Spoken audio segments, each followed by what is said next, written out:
नमस्कार, मी धनंजय सानप द ॲग्रोवन शोमध्ये तुमचं स्वागत। 2023 खरीप हंगामातील सोयाबीन कापसाच्या 5,000 रुपये अनुदानासाठी शेतकऱ्यांना आधार ई-केवायसी करणं आवश्यक आहे। त्यामुळे शेतकऱ्यांनी कृषी कार्यालयाशी संपर्क करून ई-केवायसी करावी असं आवाहन कृषी विभागानं 26 सप्टेंबर रोजी केलं आहे। 29 सप्टेंबर रोजी अनुदान शेतकऱ्यांच्या बँक खात्यावरती जमा होण्याची शक्यता आहे। त्यामुळे शेतकऱ्यांनी ई-केवायसी करून घ्यावी। 96 लाख शेतकऱ्यांपैकी 68 लाख शेतकऱ्यांनी आधार संमतीपत्र कृषी विभागाला दिले आहेत, पण 25 सप्टेंबर पर्यंतच्या आकडेवारीनुसार 21 लाख शेतकऱ्यांची आधार ई-केवायसी अजूनही बाकी असल्याचं कृषी विभागाने सांगितलंय। शेतकऱ्यांनी आधार ई-केवायसी केली नाही तर अनुदानापासून शेतकरी वंचित राहतील। त्यामुळे शेतकऱ्यांनी ई-केवायसी करून घ्यावी। आता ही ई-केवायसी तुम्ही तुमच्या मोबाईलवर सुद्धा करू शकता। मोबाईलवरून आधार ई-केवायसी नेमकी कशी करायची आहे तेच तुम्हाला पटकन सांगणार आहे या व्हिडिओतनं। सोपी पद्धत आहे, फक्त एक एक स्टेप फॉलो करा। तर सुरुवात करूयात। आता तुमच्या मोबाईलमध्ये तुम्ही गूगल ओपन करा। ओपन केलं मग आता सर्च मध्ये scagridbt.mahaIT.org टाइप करायचंय। ते केलं। आता याची लिंक तुम्हाला मी डिस्क्रिप्शन बॉक्स मध्ये सुद्धा दिलेली आहे। आता हे जे काही तुम्ही वेबसाईट टाकली आहे ती सर्च करा। आता तुमच्या स्क्रीनवर वेबसाईट ओपन होईल। वेबसाईट ओपन होण्यासाठी थोडा वेळ लागतो कारण या वेबसाईटचं सर्व्हर डाऊन आहे। मागच्या 3-4 दिवसापासून या वेबसाईटचं सर्व्हर डाऊन असल्यामुळे कुठलीही प्रक्रिया पुढे लवकर जात नाही, त्यासाठी थोडासा वेळ लागतोय। वेबसाईट ओपन झाली की कोपऱ्यात तुम्हाला लॉग इन आणि डिस्बर्समेंट स्टेटस असे 2 ऑप्शन दिसतील।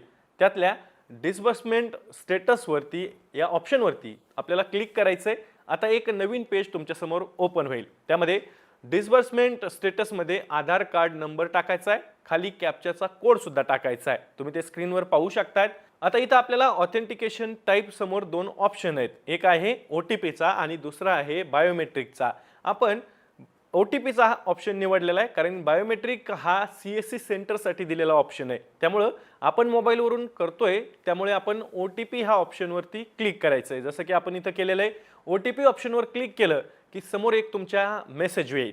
मेसेज काय असेल तर if user exist in database and Aadhaar number is updated then your OTP will send to your registered mobile number. म्हणजेच काय तर तुमचं नाव यादीत असेल आणि तुमचा आधार नंबर अपडेट असेल तर तुमच्या रजिस्टर मोबाईलवर एक ओटीपी पाठवला जाईल असा हा मेसेज असेल।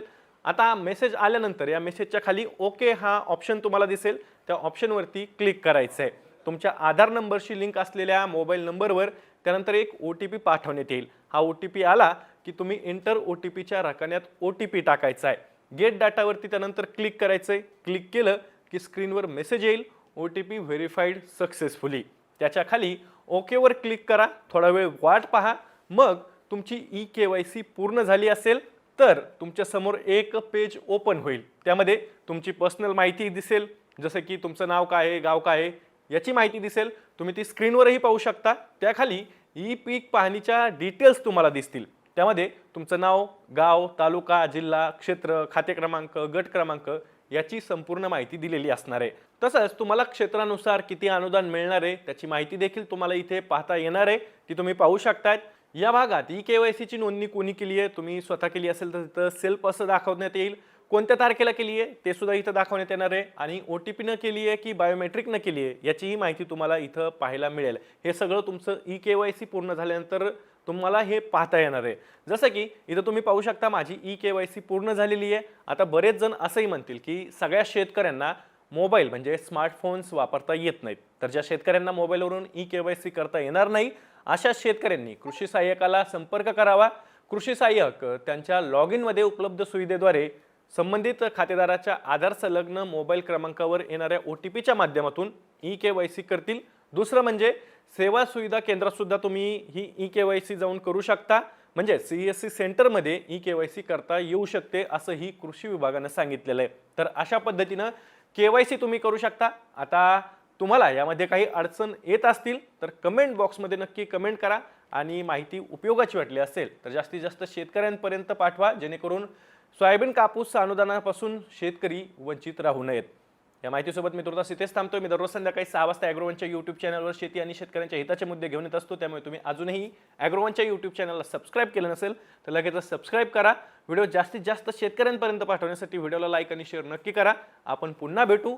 तोवर तुम्ही तुमची आणि तुमच्या जवळच्या माणसांची काळजी घ्या.